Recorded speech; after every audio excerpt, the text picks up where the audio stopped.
what I'm saying. So, like, in your opinion, what does that percentage difference have to be for Trey Lance to earn the job? Like, let's say on a scale of 1 to 10, Trey Lance is playing at a 9 throughout camp, and Brock Purdy is easing his way back in, and he's playing at a 7. Do you think that's good enough, or do you think it's like he has to be almost perfect, or Brock Purdy has to look really bad and not healthy?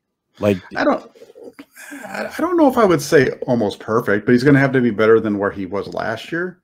right?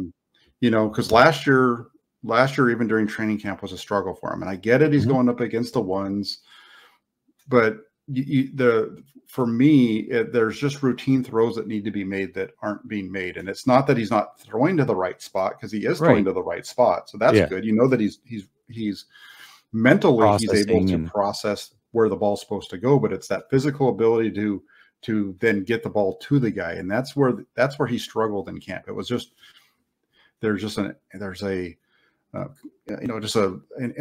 little bit of inaccuracy on those quick throws that you have to make in this offense. Those like quick, it's hard. I don't know how to really explain it other than just say quick twitch, where that guy's coming in your face and you can't really get into your full, your full wind up and throw the ball like you want to. It's just, you got to, pump it out there.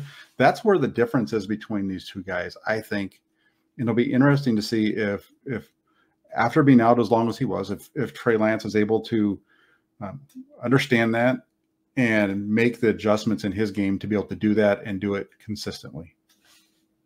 Yeah, I think that's totally fair. So you think if he can fix those things and do what he's done with the mobility and some of the deep shots and those types of things, then that could be enough to win the job potentially.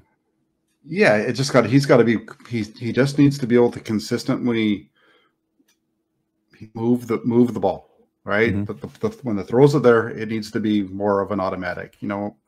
I know it's hard because you look at the numbers, like, for example, the throws under 10 yards, he does pretty good in the 0 to 9 range, but like, behind the line of scrimmage throws, right, or whatever, those underneath throws where you look at the numbers between him and Brock Purdy is like at 94%.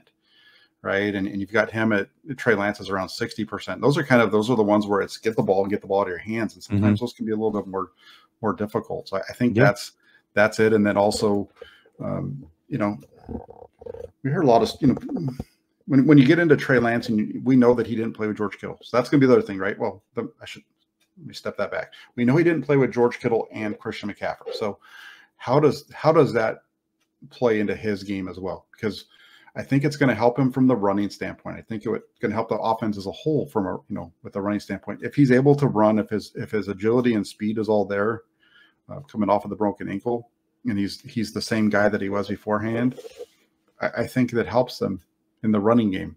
Yeah. And does it help him a little bit in the passing game?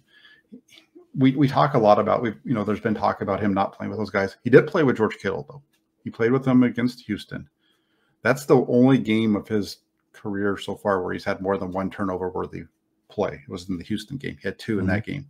He had 1 against Seattle in his second half that he was in there. He had 1 against the week prior to the game prior. I think it was in Arizona. He had Arizona, 1. Yeah. He had 2 against Houston, and he only had 1 against Chicago. So that's the outlier game for him. But it is the game that he had George Kittle. So it's just going to be interesting. Like, again, George Kittle, Christian McCaffrey, a year off, another year to absorb it. Can he step it up?